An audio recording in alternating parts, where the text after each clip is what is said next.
welcome to the next lecture on physiological ecology and resource exploitation by microorganisms. In this lecture, the following concepts are going to be covered: the cause of physiological diversity, diverse habitats that provide the selective pressures over the evolutionary time, and the fundamentals of nutrition, carbon and energy source utilization that provide a foundation for physiological ecology will be discussed. So, to begin with, diverse habitats on our planet provide a large number of selective pressures, and these selective pressures have been in action over the evolutionary time, and as a resultant of these selective pressures over a very prolonged time, the physiological diversity of microorganisms have been manifested. Now, in this regard, we must appreciate that metabolism, replication and heredity are the three critical traits of life, and the three processes like the metabolism, replication and heredity are inseparable from the environmental context, which provides the resources for metabolism and selective pressure for both replication and heredity. In our earlier lectures, we have noticed that how DNA replication and subsequent division of cells are controlled or influenced by the availability of the nutrients, and the concept of exotrophy and endotrophy, where the G1 and G2 phase or the synthesis and mitotic phases are found to be strongly connected, particularly in eukaryotic cells.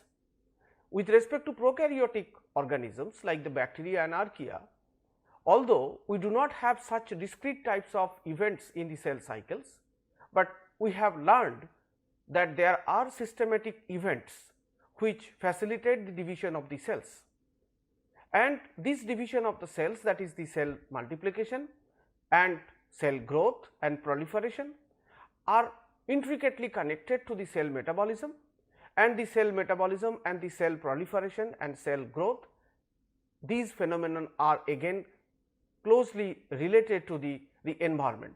So, when we design any environmental system or we start working on any environmental system for environmental biotechnology purposes, we need to understand and appreciate the importance of these environmental factors, environmental context, which provides the resource for the metabolism or other functions like the replication and hereditary control or transmission of the genotypic traits into the subsequent population, subsequent progeny. So, in this slide we are going to discuss the metabolic, that is the functional and taxonomic diversity of microorganisms that is present today on the earth, that is called the extant diversity, is the outcome of the dynamic dialogue between earth's habitats and microorganisms happening since the origin of life.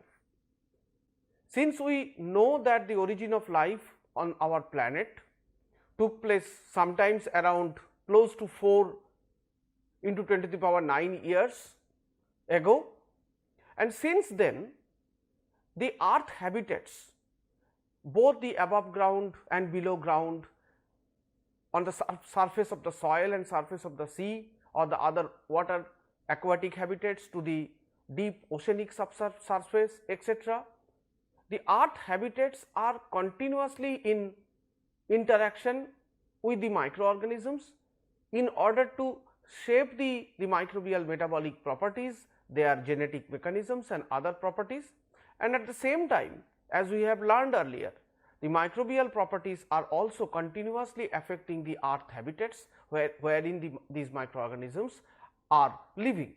So, this is called the dialogue between these two particular parts. One is the earth habitats, the different type of habitats, those are present in the earth, planet earth, and the numerous type of microorganisms which occupy those habitats.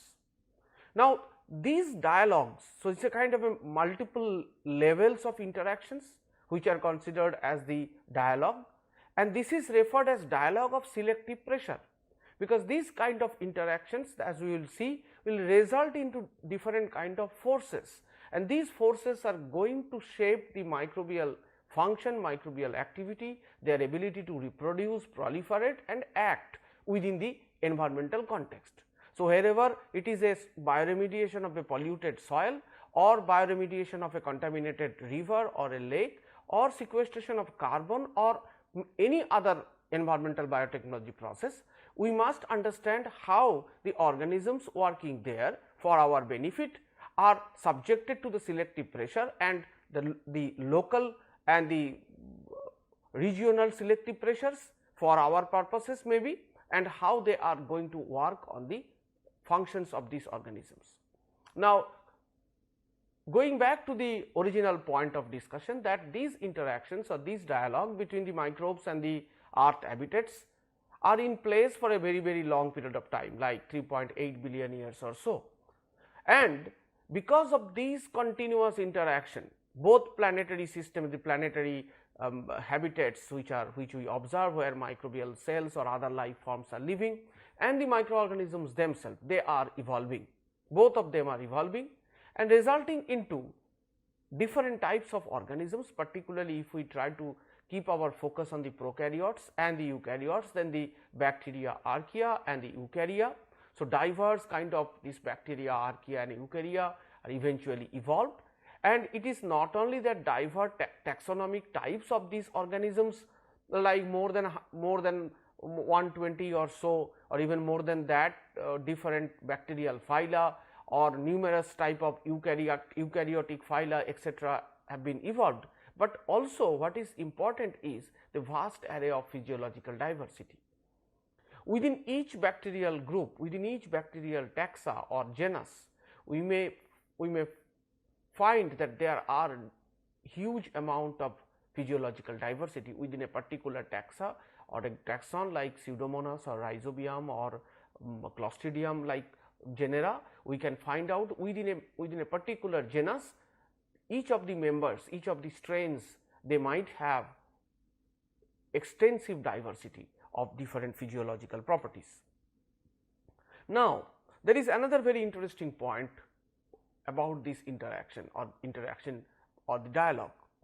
The dialogue between the earth habitats and the microorganisms, which continuously is posing the selective pressure, is framed by thermodynamics, because by systematically examining the thermodynamically favored geochemical reactions, we can understand and predict the selective pressure that act on microorganisms.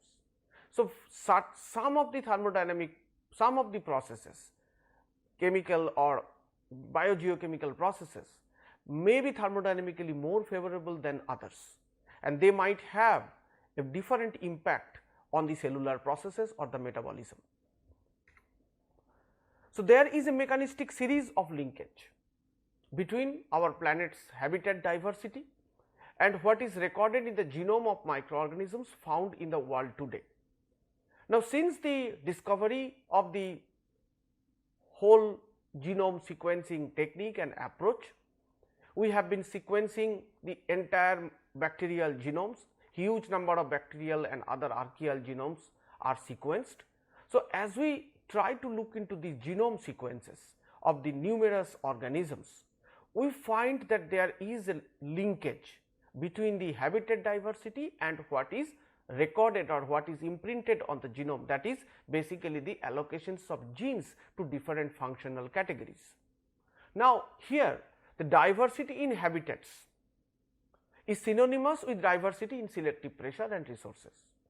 It is easy to understand that each of the different type of habitats, like the aquatic habitats to terrestrial habitat, the river system to a pond system, the oligotrophic or low nutrient groundwater to a nutrient rich river or lake system, each of these systems are different in terms of the kind of selective pressure they put or they enforce on the organisms who are living there, and also the resources they provide to the living organisms present in that system.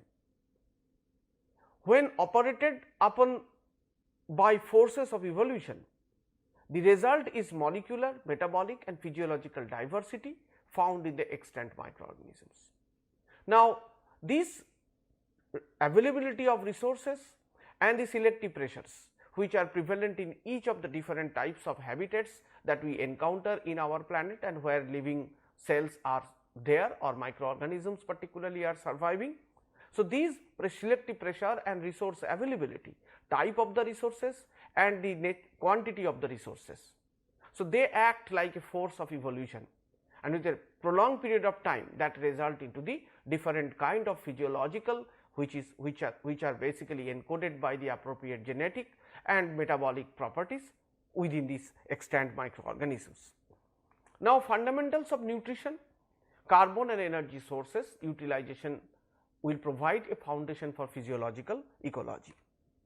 Now, carbon and energy sources are considered to be two must physiological resources. Why? Because all forms of life, particularly from prokaryotes and even the humans also, and in between all other heterotrophic organisms, need to make a living, they need to live. How each of the cells of a particular organism live? Because in order to live they need certain resources, and the two must resources are the carbon and the energy source. Now, to achieve this, all the cells including the human cells and the microbial like bacterial cells, they require at least two physiological resources. The first one is an energy source for generating the ATP, and the second one is the carbon source for assembling the cellular building blocks during the maintenance of existing cells and or creation of new cells. Sometimes a same or the single substrate like a glucose molecule can be utilized by a cell to provide both the carbon source as well as the energy source, because as we have learned that the oxidation of carbon or reduced carbon compound or the complex organic compounds can produce energy. They can also produce the reducing power, and the reducing power can be subsequently utilized for the biosynthetic reactions. So, when we have carbon source, the carbon source sometimes can be performing two functions. So, carbon source as well as the energy source, but it is not essential. In some other organisms or some particular type of organisms, they require two different type of sources, one carbon source, another energy source. So, let us look at this diagram. So, any kind of microorganisms or cells will require the two sources, that is the carbon source and the energy source. So, if I look at the carbon source, for example, the reduced carbon like the sugar molecule, following its transport and phosphorylation and all kind of standard biochemical reactions like the glycolysis, pentose phosphate pathway and the TCA cycle, etc., this will lead to the production of the precursor metabolites or precursor molecules. These are the small molecules like acetyl CoA or pyruvic acid or phosphoglyceraldehyde or phosphoenol pyruvate type of molecules, which then will form the resource for the biosynthetic reaction. Now, it is not true that this oxidation of the carbon source will lead to the formation of only precursor molecules. It is not true. It is partly true. So, what else it will produce? It will produce the energy and the reducing equivalent, because at many steps of this oxidation of the carbon, we find that there are release of energy, and that released energy can be trapped through phosphorylation reaction or by transferring the electrons to suitable electron carriers like nicotinamide adenine dinucleotide NAD to NADH like in glycolysis, or Embden-Mayer-Parnas pathway or NADPH in case of pentose phosphate pathway. Some molecules of ATP can be generated directly out of these reactions, or some more number of ATPs can be generated when the reduced NAD or electron carrier is reoxidized with the help of the terminal electron acceptor like oxygen and produce water molecule and leads to the formation of more ATP. So, essentially the oxidation of the carbon sources produce the precursor molecules as well as the energy and reducing power. These ATP, NADH or NADPH are the products of utilization of energy source as well. So, in case of some organisms like heterotrophic bacteria like Ecology, who can utilize carbon source, and like a glucose molecule can be utilized as a both carbon and energy source, both ATP, NADH, NADPH and precursor molecules can be simultaneously produced by the oxidation of the same carbon sugar molecule or carbon source. However, for certain other molecules like a thiobacillus species or acidic thiobacillus species or certain other organisms like ammonia oxidizers and hydrogen oxidizing bacteria, they rely on, or a phototrophic organism, they rely on a different energy source which can be chemical energy or can be a light energy. So, they rely on the chemical energy or light energy, either the organic or inorganic form, and derive the energy from that, and that energy can be translated to produce the necessary ATP and the reducing equivalent. So, organisms, particularly the microorganisms, are equipped to utilize either different types of sources. Energy source and carbon source might be different in some type of organism, it may be same in some other type of organisms, or depending on the substrate also, like reduced organic carbon often can serve the purposes as an electron source or energy source as well as a carbon source. Now, the products like the precursor molecules and the energy that is gained out of the reaction can be utilized for the anabolic reactions, and the anabolism leads to the production of the macromolecules, and eventually these macromolecules which are produced help the cell to engage themselves into the cell maintenance or facilitate the cell growth, or even the both. So, ultimately it is the carbon source and the energy source, these are the two fundamental sources. Of course, we need the other nutrients as well, but these are the two major sources that drive the entire process of cell metabolism within the living system. Now, here we have two important questions to answer. Now, when environmental biotechnologists work with the microbial physiology and ecology approaches to understand a new organism or a new habitat, be it a activated sludge system or a microbially enhanced nutrient removal, enhanced petroleum oil recovery, or sequestration of carbon or other gases, conversion of methane to useful molecule, or a bioremediation project. So, in any kind of environment where, or a system where environmental biotechnologists are intend to work on some microorganisms or microbial processes or within a particular habitat, they must ask two critical questions. First question is, what drives the metabolism here?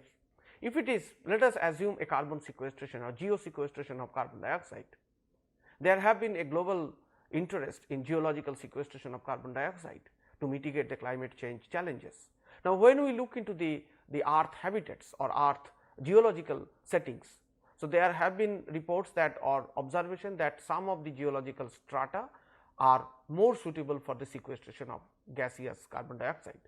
Now, when we think of that, we must understand that how this habitat, so underground several thousand kilometers or several hundred kilometers or 100 meters down the earth's surface, if we want to inject carbon dioxide and store it, or if we want to store nuclear waste, in many countries nuclear waste are dumped or deposited or stored in safe repositories under the ground. So, those are habitats where microbes are also there, you cannot throw out the microorganism. So, microorganisms are there. So, you are planning to store your waste or store your carbon dioxide in a stable form. So, microbes are going to be very important player in long term sustainability of such processes, and sometimes they are critical for facilitating the processes, particularly producing the minerals, carbonate minerals out of carbon dioxide. So, the first question would be, what drives the metabolism here, and this is so true for any other waste treatment or any other biotechnology, environmental biotechnology process as well. So, first is what drives metabolism here. Now, metabolism essentially means how the carbon and energy sources are basically utilized. So, then the second question is the obvious question, what are the energy and carbon sources available there and are being utilized by these microorganisms. Now, the answers of these two questions provide the fundamental nutritional base for the subsequent hypothesis and also inquiries about past and ongoing biogeochemical and ecological processes relevant within such ecosystem or such habitats or such systems or with a particular organism.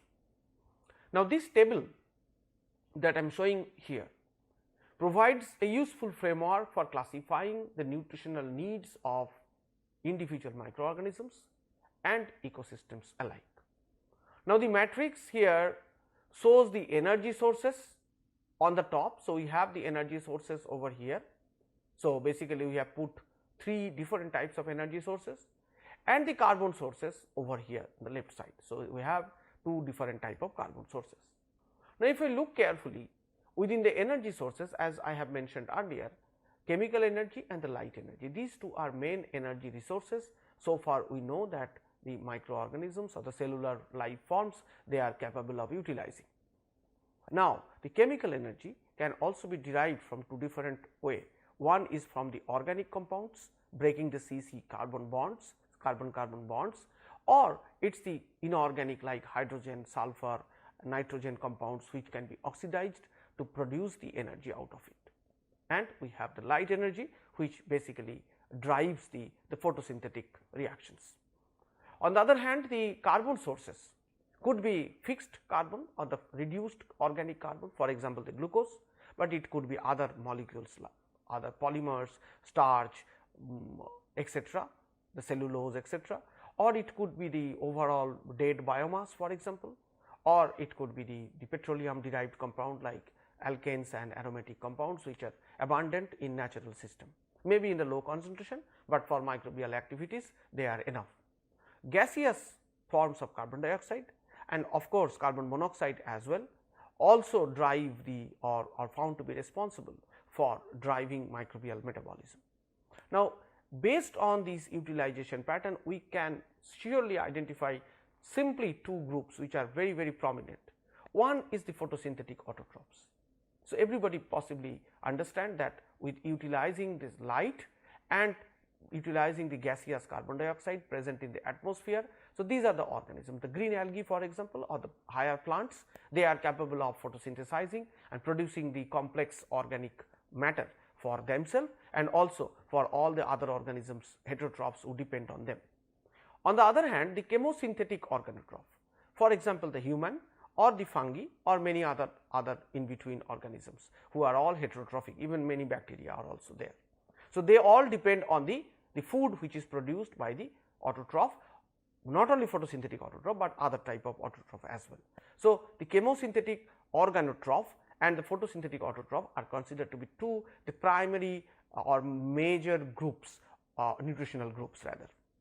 Now, along with that we can have or we will have the chemosynthetic lithoheterotroph, which are represented by mainly the prokaryotes and relatively rare. Similarly, photosynthetic heterotrophs, different type of purple and green sulfur bacteria for example, they are also exclusively prokaryotes and compared to the chemosynthetic organotroph, they are generally rare except few specific habitats or environments where the predominance of these photosynthetic heterotrophs are observed. There could be another very interesting group which is called chemosynthetic lithoautotroph.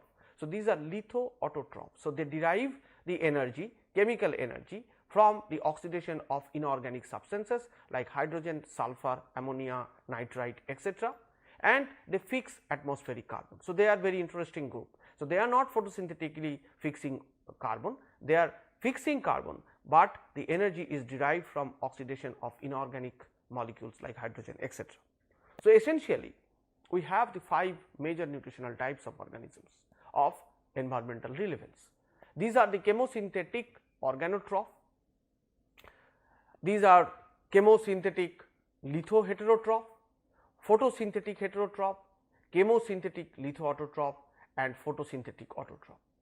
Now, with respect to the first one, the chemosynthetic organotroph, it cycles the plant derived and other autotrophic or other heterotrophic organisms derived biomass or organic matter within the system. So, in any ecosystem or habitats wherever these organisms are there, and generally they are quite abundant, they play a very important role because they can metabolize the reduced carbon or fixed carbon. So, either it is fixed by plants, it may be fixed by algae, it may be produced by certain other microorganisms, or it may be the carbons or small reduced carbon released by different other cells as a part of the metabolism, or maybe the part of the degradation of their dead cells, etc. Next is the chemosynthetic lithoheterotroph. They utilize the inorganic compounds as energy resources, but they assimilate the fixed carbon. So, they are heterotroph, but they derive the energy from the oxidation of hydrogen or sulfur kind of things. Photosynthetic heterotrophs, as I mentioned, the purple and green sulfur bacteria, they use light as the energy source, but they assimilate fixed carbon into their biomass, they are heterotroph. Chemosynthetic lithoautotroph, they derive the energy from the oxidation of hydrogen, sulfur, etc.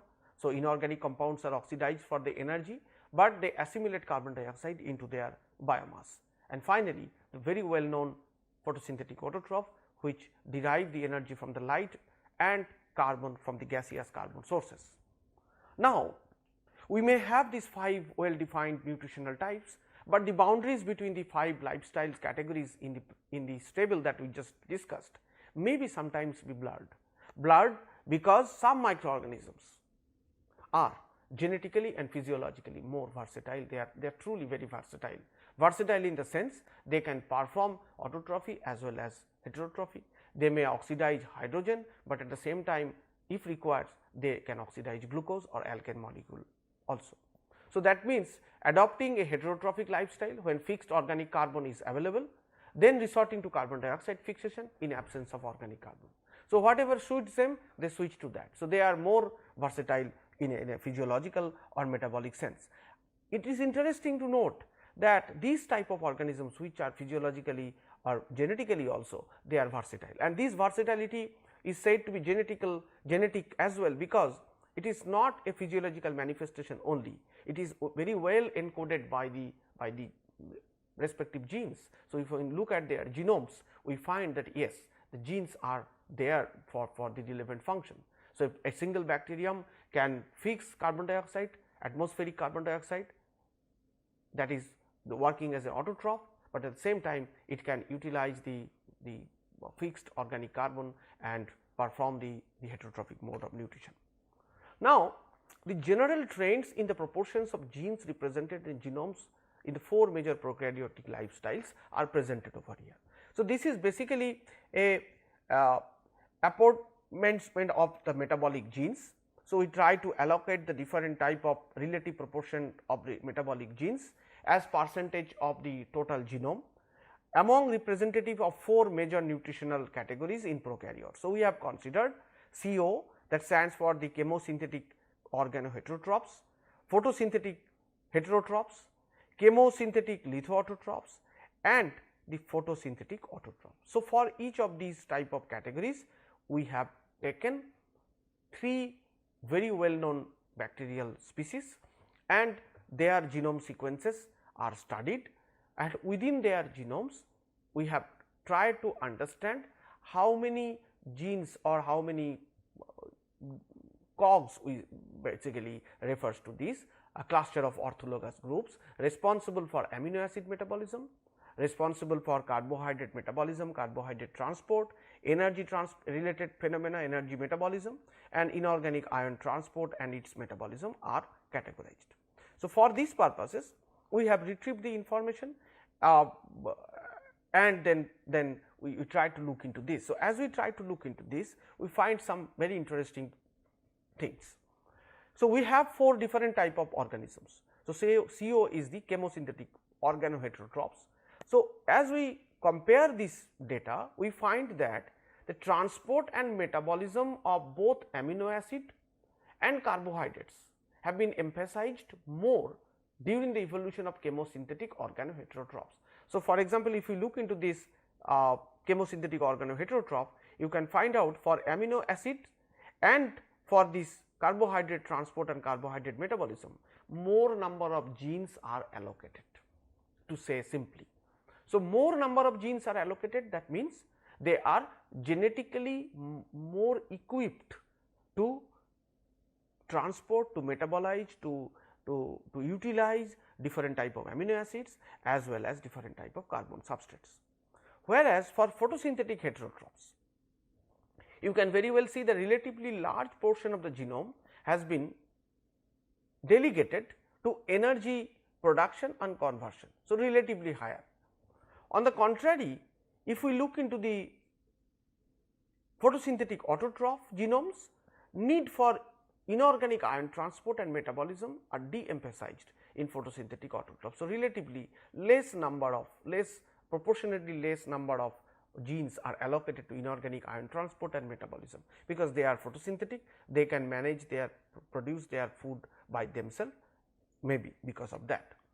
So, now we are going to talk about the selective pressures, because we started with this note that the selective pressures are forming the basic dogma of this dialogue between the habitats and the microbes, the microbial functions and the nature of the habitats. So, within any ecosystem, nutrient fluxes that regulate the physiological status and composition of the microbial community. So, we will try to study this briefly. Now, the dialogue between Earth's habitats and their microbial inhabitants has directed the course of prokaryotic evolution and development of the microbial diversity. And knowing the resources, the kind of resource, the amount of resource, the nutritional status and the geochemical composition of our biosphere can help us to understand the pressures for genetic selection and adaptation.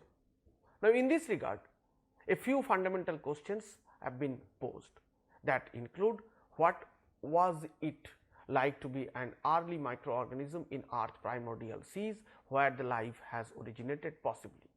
What physiological and ecological pressure do contemporary microorganisms face in aquatic and terrestrial habitats?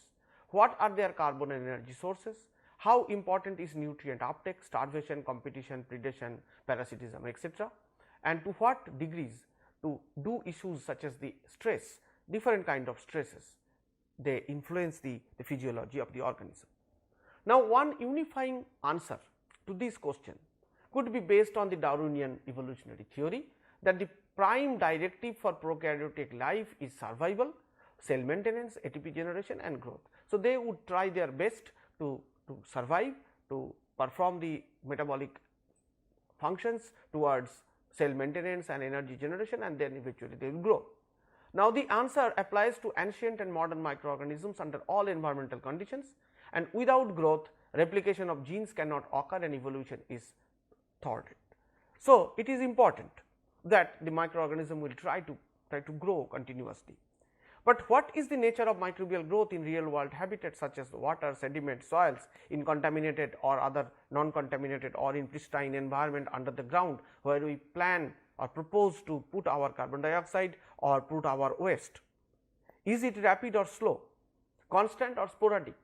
Because these microbial growths and microbial activities are going to play a pivotal role, and in environmental biotechnology we often rely on those activities. And what habitat conditions control microbial growth? Now, it is very important to also appreciate the fact that rarity of extended period of rapid microbial growth in natural habitats is a known fact, and Stanier proposed that in 1986. It is rare that extended period of growth will continue. Why it is so? Let us look at this example. So, if we take a tiny bacterium weighing maybe close to 10 to the power minus 12 gram. So, within 40 who has a doubling time of 20 minutes. So, in a 20 minutes time, the one bacterial cell will double into 2, and then in another 20 minutes the 2 will double into 4, and in another 20 minutes double into another 4 or so. So, if this continues, so within 48 hours how many cells will be there, and what will be the total weight of that cell? So, from a single cell within 48 hours time, they will continue so many generations, so that we have an astonishing number of cells. And if we put the biomass into account, that each of the cells are around 1 femtogram or so, then possibly we will have and kind of another astonishing number, which is roughly 4000 times of the weight of the earth, which is simply impossible. So, that means the cells are actually not growing continuously, at least not even in 20 minutes doubling time. So, the extended rapid exponential growth is not the status quo for microorganisms in nature. That is true, that microorganisms in any environment are not growing continuously through their exponential phases. So, the alternatives to rapid exponential growth could be number 1, the sporadic rapid growth, that means sometimes they are growing rapidly, particularly when the resources are available, followed by a quiescent stage, that means when the nutrients and other conditions are not favorable, they are not growing very actively. Slow growth, they are growing very slowly. Sporadic slow growth, sometimes they are growing slowly, but other times they are not growing.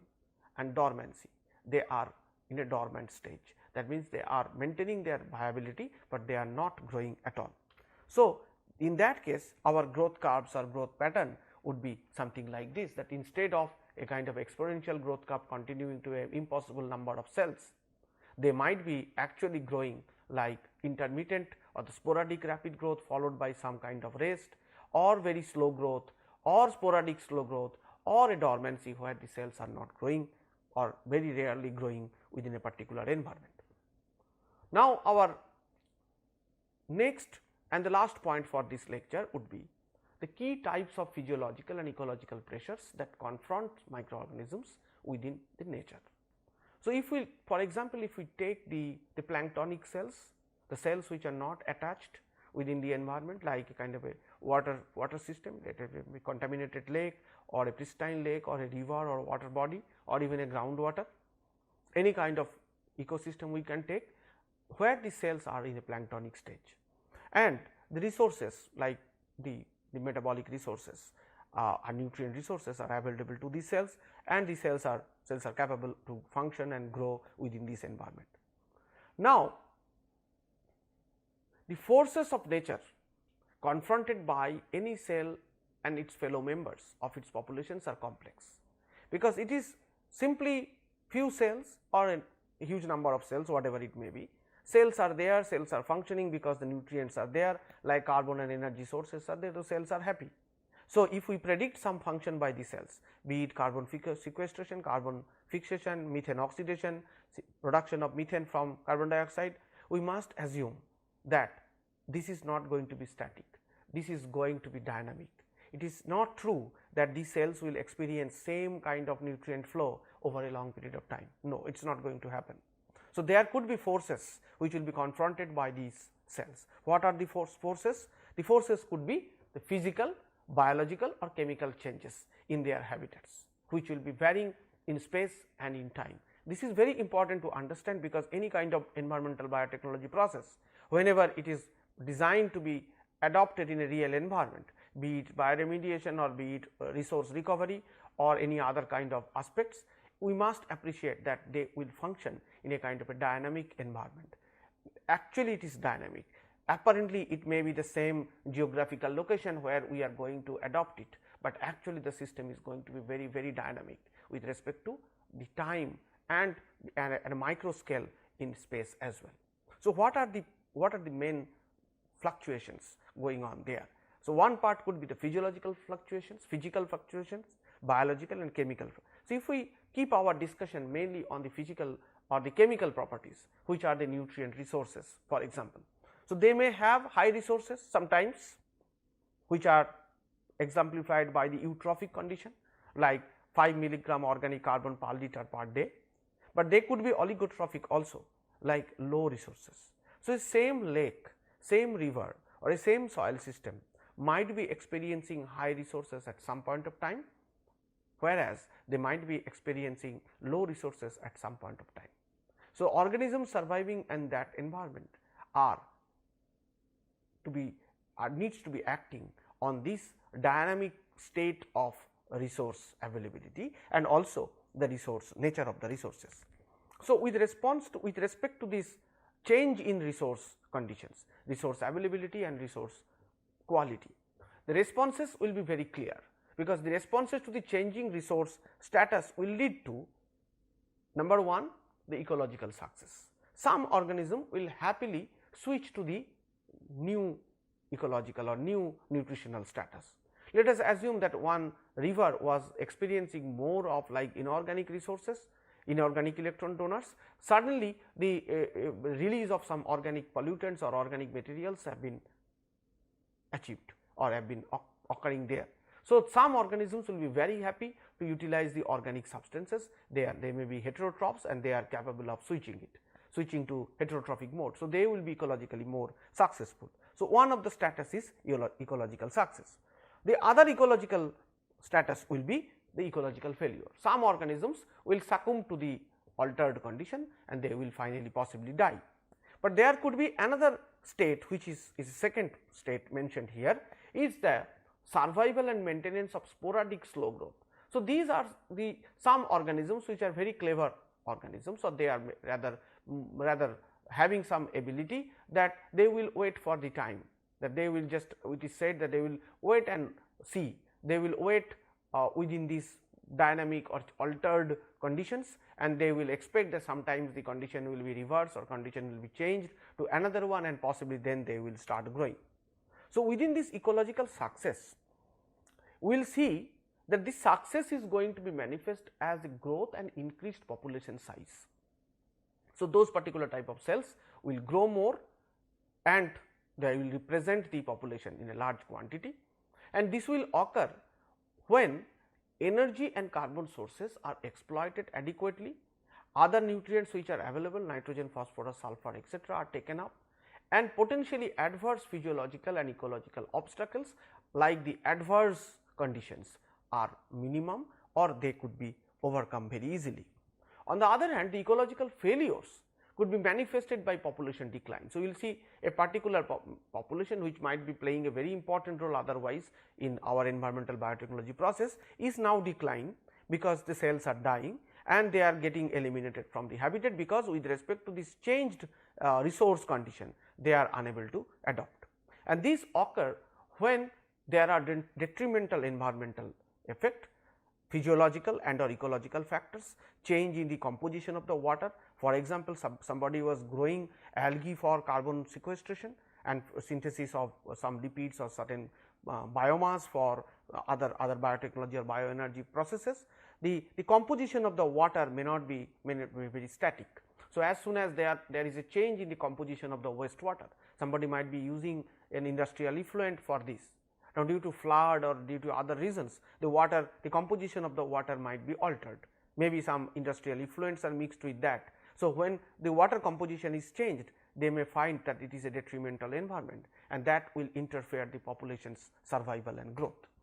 And eventually, as these things happen, like the selective pressures are changing, and with respect to selective pressures the organisms are responding. Some organisms are responding immediately, they are considered as successful. Some organisms are not able to respond adequately, considered as failed, and some organisms are maintaining a status quo and they are just waiting for time that they will possibly act as soon as the conditions will restore or will be in their favor. So, in this slide we are going to talk briefly about the two types of strategies, what is called R selected and another is the K selected growth strategies. The R selected species are adapted to high rates of reproduction, exploit the nutrient inputs rapidly, exhibiting high rates of growth in an uncrowded habitat. So, they are the organisms who are able to grow very quickly utilizing the resources available over there, whereas the K selected species adapted to conserve resources, exhibit slow constant growth rates appropriate for the habitats featuring crowded high density populations.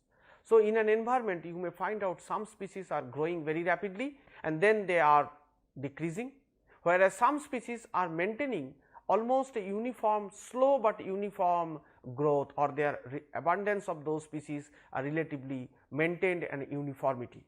So, they could be represented K selected species, whereas the former one could be represented as the R selected species. Now, we end our lecture here, this part of the lecture, and for this part of the lecture the following reference may be consulted. And in conclusion, the cause of physiological diversity of microorganisms, the dynamic dialogue between Earth's habitat and microorganisms happening since the origin of life is discussed. Diversity of habitats is synonymous with diversity in selective pressure and resources, which is highlighted. Fundamentals of nutrition, two important questions that we ask with respect to this fundamental nutrition basis are discussed. Framework for classifying the nutritional needs and identification of the 5 major nutritional classes are discussed. Extended rapid exponential growth is not the status quo for microorganisms. Key types of physiological and ecological pressures that confront microorganisms in nature is also discussed. Thank you.